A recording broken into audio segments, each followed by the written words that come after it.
আমিনাহুন নাস আলা আমওয়ালিহি আলা দিমাইহিম আমওয়ালিহিম, যে একদম মুসলমান তো তেমন হওয়ার কথা যে তার কাছে গেলে তার জান মাল ইজ্জত সব ঠিক থাকবে, অথচ দেখা যায় তার কাছে গেলে তার ইজ্জত শেষ, তার মাল শেষ, তার সব কিছু শেষ হয়ে যেতেছে। সমাজে হইতেছে কিনা বলেন?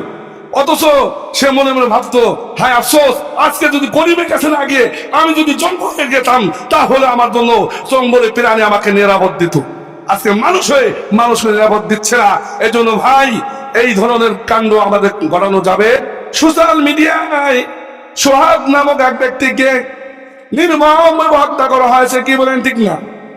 এমন ভাবে হত্যা করেছি, ইতিহাস সাক্ষী হয়ে থাকবে, ইতিহাস সাক্ষী হয়ে থাকবে রে ভাই। মানুষ মানুষকে মারে, এইভাবে মারে না রে ভাই।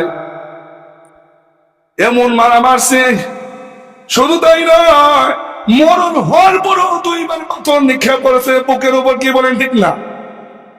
যারা সোশ্যাল মিডিয়ায় দেখেছেন, চোখ দিয়ে অবশ্যই পানি আসার মতো করো না।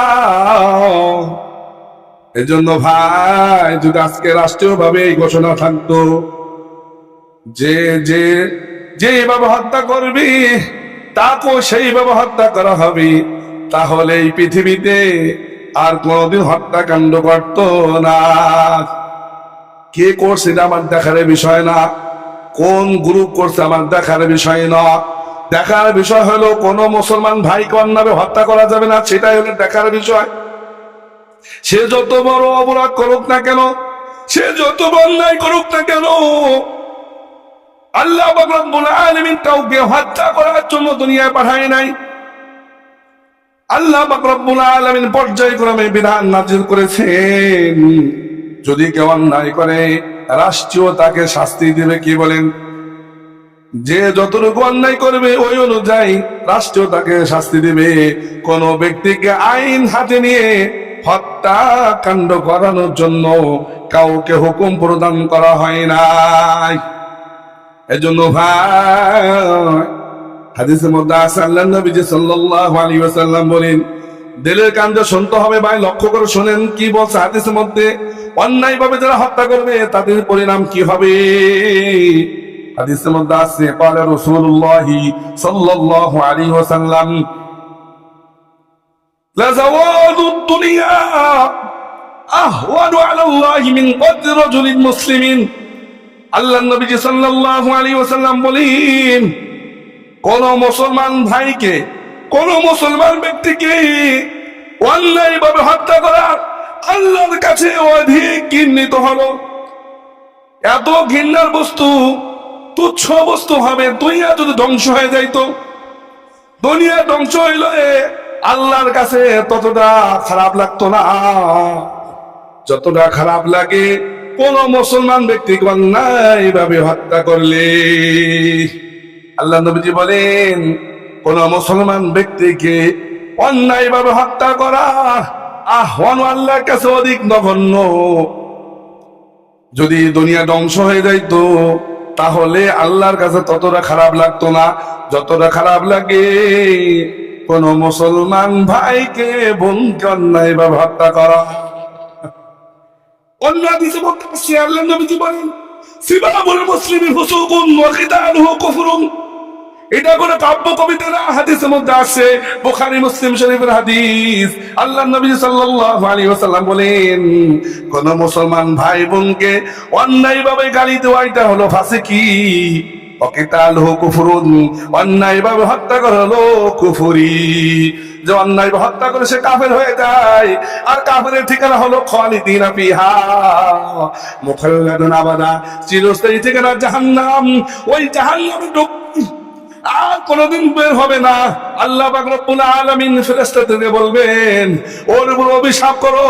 দুনিয়ার সমস্ত মানুষদেরকে বলবেন, ওর উপর অভিশাপ নাজিল করতে থাকো। ওয়াল মালাইকাতু ওয়ান নাস আজমাইন, ফেরেশতারা ওই ব্যক্তির উপর অভিশাপ করে, দুনিয়ার সমস্ত মানুষও ওই ব্যক্তির উপর অভিশাপ করে। এত মানুষের যদি অভিশাপ থাকে তার ঠিকানা জান্নাত হতে পারে না। এই জন্য ভাই, সুস্পষ্ট হাদিস, আমার কথা না, কোরআনের আয়াত, এই জন্য আজকে থেকে আমাদের সতর্ক হয়ে যেতে হবে। আমি এটা বলতে চাই না কোন দল হত্যা করলো কোন দল হত্যা করে নাই, দলের দিকে আমার যাওয়া প্রয়োজন নাই, বিধান দিকে লক্ষ্য রাখতে হবে। কি বলেন ঠিক না? আল্লাহ পাক কোন দলকে বলে নাই যে তোমরা অন্যায়ভাবে হত্যা করো, এটা কোরআনের আয়াতের মধ্যে কাউকে জানিয়ে দেওয়া হয় না। আল্লাহ পাক সুস্পষ্টভাবে বলে দিয়েছেন কোন দল দেখা যাবে না, কোন ক্ষমতা দেখা হবে না, যারা হত্যাকাণ্ডের মধ্যে লিপ্ত হবে। দুনিয়া জিন্দেগিটা যদিও তারা আরাম আসে কাটে, যদিও আরাম আয়েশের সাথে কাটে ক্ষমতার কারণে, কিন্তু মরণ হয়ে গেলে খালিদিনা ফিহা মুখাল্লাদান আবাদা, চিরস্থায়ী ঠিকানা জাহান্নাম ওয়াজিব হয়ে যাবে। وغضب الله عليه ولعنه وأعد له عذابا عظيما।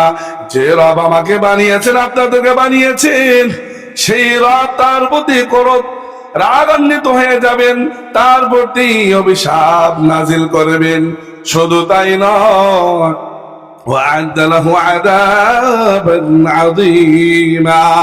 আল্লাহ বলেন আমি রব তাদের জন্য চিরস্থায়ী ঠিকানা জাহান্নামকে প্রস্তুত করে রেখে দিলাম। শুধু তাই নয়, জাহান্নামের মধ্যে যত বড় বড় শাস্তি আছে, সমস্ত বড় বড় শাস্তি তাদের জন্য প্রস্তুত করে রেখে দেওয়া হবে। এজন্য ভাই এখনো সময় আছে, এখনো সময় আছে, তওবা করে নিতে হবে, তওবা করতে হবে। আরে ভাই তোমার ক্ষমতা আছে, ক্ষমতা চিরকাল থাকবে না, ক্ষমতার অপব্যবহার করা যাবে না। তুমি আজকে যাদের হত্যা করছো, কালকে তোমাকে হত্যা করবে। আজকে তুমি যাদের উপর পাওয়ারফুল দেখাইতেছো, একদিন তোমার ক্ষমতাও শেষ হয়ে যাবে। শুধু তাই নয়, মরণ হয়ে গেলে দেখবা তুমি তোমার ক্ষমতাকে অপব্যবহার করার কারণে মানুষ তোমার কবরে গিয়ে জুতা নিক্ষেপ করবে। কি বলেন ঠিক না? মানুষ তোমার কবর যে লাঠি মারবে, তখন তোমার একটু ক্ষমতা থাকবে না কবর থেকে উঠে তাকে শায়েস্তা করতে রে ভাই। এর জন্য ভাই দুনিয়ার ক্ষমতা কারোর জন্য চিরকাল থাকে না, কেউ চিরকাল থাকতে পারে না, পারবেও না। কিভাবে বুঝলাম? আমি একটু আগে একটা শের করেছিলাম, কুজা কারুন কুজা ফেরাউন কুজা নমরুদ শুধু হামানি, কুজা কারুন কুজা ফেরাউন কুজা নমরুদ শুধু হামানি, কুজা মুসা কুজা ঈসা কুজা তখতে সুলাইমানি। আরে ভাই করুন কত সম্পদের মালিক ছিল জানেননি? এই করুন পৃথিবী থাকতে পারে না। ফিরাউন কত ক্ষমতার অধিকারী ছিল জানেননি? এই ফিরাউন দুনিয়ায় থাকতে পারে না। প্রতিদিন 1000 বনি ইসরায়েলের নবজাত শিশুকে হত্যা করে সকালবেলা নাস্তা করতো, সেই ফিরাউনের দুনিয়া থাকতে পারে না। কি বলেন ঠিক না? আছে ফিরাউন মিশরের জাদুঘরে, তার লাশ ওইভাবে এখনো পর্যন্ত অক্ষত আছে। কি বলেন ঠিক না? এরপরে আরো বলেন নমরুদ তো ক্ষমতার অধিকারী ছিল, এই নমরুদ থাকতে পারে নাই, কাফেররা যেমন থাকতে পারে নাই। মুসা আলাইহিস সালাতু ওয়াস সালাম এত ক্ষমতার অধিকারী ছিল, মুসাও থাকতে পারে নাই। ঈসা আলাইহিস সালাতু ওয়াস সালাম এত ক্ষমতা ছিল, কুম বিইذনিল্লাহ কবর কাছে গিয়ে যখন বলতেন কুম বিইذনিল্লাহ, হে মুর্দারা তোমরা আল্লাহর নামে দাঁড়িয়ে যাও, কবর ফেটে কবর থেকে উঠে দাঁড়িয়ে আসসালামু আলাইকুম ইয়া ঈসা রুহুল্লাহ এবং সালাম দিতেন। সেই ঈসাও থাকতে পারে না। এরপরে সুলাইমান আলাইহিস সালাতু ওয়াস সালামকে আল্লাহ পাক একটা সিংহাসন দান করেছিলেন। বাতাসকে যদি বলতেন হে বাতাস এই সিংহাসন উড়িয়ে 600 মাইল দূরে যে রাস্তা আছে, এক মাসে যে রাস্তা আছে, 6 মাসের যে রাস্তা আছে, মুহূর্তের মধ্যে সেখানে নিয়ে যাও। বাতাস ওই সিংহাসন উড়িয়ে সেই জায়গায় পৌঁছায় দিত। সেই সুলাইমান আলাইহিস সালাতু ওয়াস সালাম এই দুনিয়ার বুকে থাকতে পারে নাই। এজন্য ভাই এখন থেকে নিজের জীবনটাকে পরিবর্তন করতে হবে, আমলের জিন্দেগি তৈরি করতে হবে। অন্যায়ভাবে হত্যা করা যাবে না, জুলুম করা যাবে না, চুরি করা যাবে না, ডাকাতি করা যাবে না, সন্ত্রাসী করা যাবে না, আরে ভাই চাঁদাবাজি করা যাবে না। আজকে সমাজের অবস্থা খুব ভয়াবহ অবস্থা দিকে যাচ্ছে। আমি মাঝে মধ্যে রাত্রে কোথাও গেলে ভয় ভয় লাগে, আমার সুদে নিয়ে যায় কিনা, বুঝলেন না? আমার ছোট একটা গাড়ি আছে কোন রকম ভাঙ্গাচুরা, আমার এক ভাই দিচ্ছে আমারে, ঠিক আছে? মাঝে মধ্যে গেলে আমার ভয় লাগে যে আমার এই গাড়ি শুদ্ধ উড়ে নিয়ে যায় নাকি, নাকি মাইরে ফেলায়, ভয় ভয় লাগে, মানে একটা আতঙ্ক তৈরি হয়ে গেছে। আরে ভাই, কেন আতঙ্ক তৈরি হবে?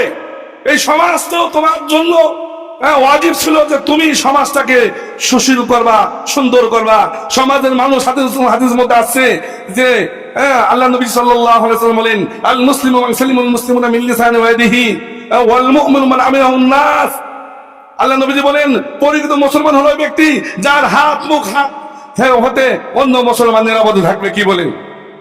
এবং পরিচিত মুমিন তো ওই ব্যক্তি যার থেকে তার মুসলমান, তার রক্ত, তার মাল তার কাছে নিরাপদে থাকবে। আলা দিমাইহিম আমওয়ালিহিম, আজকে রক্ত তো নিরাপদ দূরের কথা, রক্ত ঘটে, মাল নিয়ে গেলে সব নিয়ে যায়, উল্টা হয়ে গেছে। ও আমিনাহুন নাস আলা আমওয়ালিহি আলা দিমাইহিম আমওয়ালিহিম, যে একদম মুসলমান তো তেমন হওয়ার কথা যে তার কাছে গেলে তার জান, মাল, ইজ্জত সব ঠিক থাকবে। অথচ দেখা যায় তার কাছে গেলে তার ইজ্জত শেষ, তার মাল শেষ, তার সব কিছু শেষ হয়ে যেতেছে। সমাজে হইতেছে কিনা বলেন? অথচ সে মনে মনে ভাবতো, হায় আফসোস, আজকে যদি পরিবেশ কাছে না গিয়ে আমি যদি জঙ্গলে যেতাম, তাহলে আমার জন্য জঙ্গলে প্রাণী আমাকে নিরাপদ দিত। আজকে মানুষ হয়ে মানুষকে নিরাপদ দিচ্ছে না। এই জন্য ভাই, এই ধরনের কাণ্ড আমাদের ঘটানো যাবে